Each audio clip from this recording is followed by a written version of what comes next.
Welcome to Facts, Fiction and Faraway Lands, your Friday ticket to wonder, words and the wide world. La Tomatina, the tomato festival of Spain. La Tomatina is a very famous and fun festival celebrated every year in the town called Buñol in Spain. It happens on the last Wednesday of August. Imagine thousands of people coming together, not to fight, but to playfully throw squishy tomatoes at each other. The whole town turns red like a giant bowl of tomato soup. Don't worry, the tomatoes used are overripe and not good for eating, so nothing goes to waste. After the tomato fun, fire trucks spray water and the trees become clean again. If this sounds familiar, it's because you may have seen it in the movie Zindagi Na Milegi Dobara. In the film, three friends, Hrithik Roshan, Farhan Akhtar and Abhay Deol, join La Tomatina and have the time of their lives. They laugh, dance and throw tomatoes just like the locals.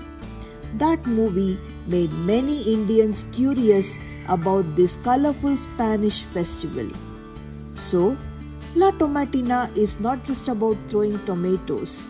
It's about joy, friendship and celebrating life. Just like the movie says in its title, Zindagi Na Milegi Dobara, you live only once. In the lush fields of Punjab lived a poor farmer named Har Gobind.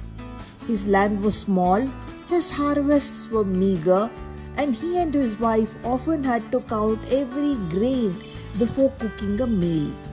Yet, they lived with dignity, never begging, never cheating, only working hard with honesty. One day, Har Gobind received a message. His old aunt, who was known in the family for her great wealth but greater miserliness, had summoned him. Curious and a little nervous, Har Gobind travelled nearly 100 miles to her village. When he arrived, he was surprised. The grand house he had heard of looked neglected and lifeless. Its walls were cracked, the courtyard empty, and silence hung heavy in the air. But what caught his eye was not the house, it was the sight outside. Tied to a wooden post stood a pathetic-looking horse. Its ribs jutted out, its eyes were dull and watery, and it looked as if it had not eaten for days. The poor creature gave a faint whinny, tugging weakly at the rope. Har Gobind's heart melted. He rushed to the bazaar, bought a bundle of hay and placed it before the animal. The horse bent down eagerly, munching hungrily, and its eyes softening with relief. For the first time in days, perhaps weeks, it felt kindness. Just then, the aunt appeared. She frowned sharply. Har Gobind, wasting good fodder on this useless animal? It's no better than a burden. Har Gobind bowed respectfully. But aunt, it is starving. How can one watch such suffering and turn away? The old woman scowled. After a pause, she said curtly, if you care so much, then take it. The horse will be your inheritance. Shocked but too polite to argue, Har Gobind accepted. He untied the horse, whispered a promise into its ear and led it home. Back in his village, he and his wife treated the horse as their own child. They bathed it, rubbed oil on its coat and fed it the best they could. Slowly, dull eyes brightened, the ribs filled out and the horse stood tall once more, strong, graceful and handsome. Weeks passed. One morning, news arrived that the old aunt had died. Har Gobind, out of duty, set out for her funeral. riding the very horse she had dismissed worthless. After the rituals were over, Har Gobind mounted the horse to return. But suddenly, in the middle of the path, the horse stopped. It neighed loudly, pawing at the earth, refusing to move. "Come on, boy," Har Gobind coaxed. But the horse had only neighed louder, circling the same spot. Puzzled, Har Gobind got down. Something in the animal's eyes urged him to trust. He picked up a spade and began to dig where the horse had pointed its hooves. The earth was hard, but soon his spade struck wood. With effort, he pulled out a buried trunk. When he opened it, he gasped. Inside lay gold coins, silver ornaments, and sparkling jewels, riches hidden away by his miserly aunt. Har Gobind fell to his knees, stroking the horse's mane. You have repaid my kindness with a treasure greater than I could ever dream of." The horse neighed softly as if in agreement. From that day on, Har Gobind's life transformed. He and his wife lived in comfort, raised children, shared their fortune with the poor, and gave thanks every day for the blessing that had come their way.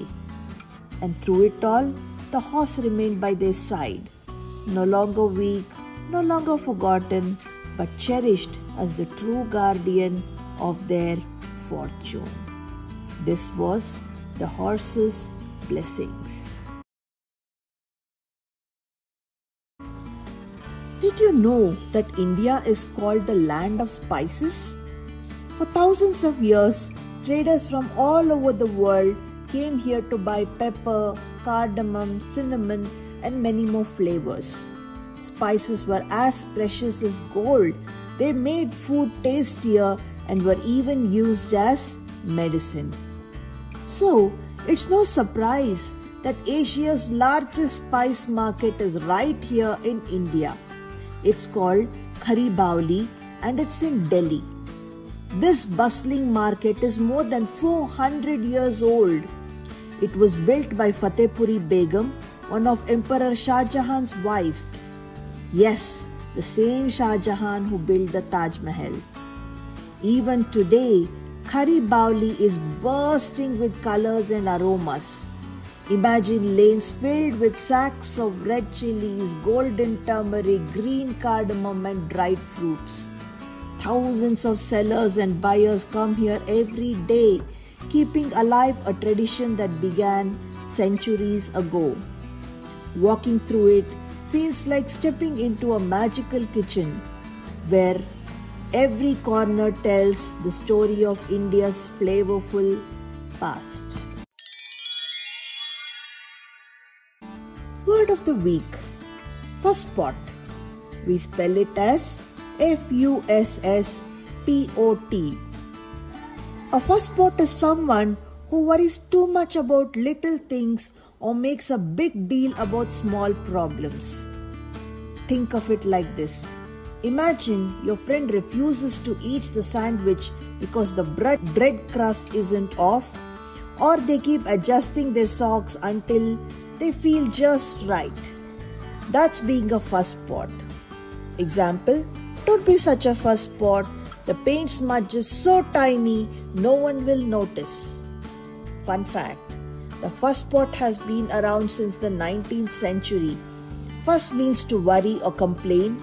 Pot here is just a playful word. It doesn't mean a real cooking pot.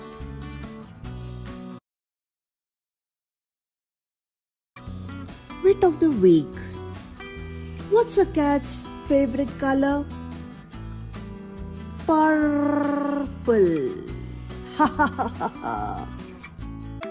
That wraps up another magical stop in facts, fiction, and faraway lands. Until next time, keep wondering.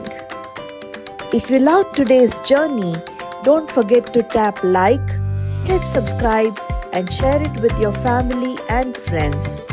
Let's spread the magic of learning. Bye, Story Explorers. See you.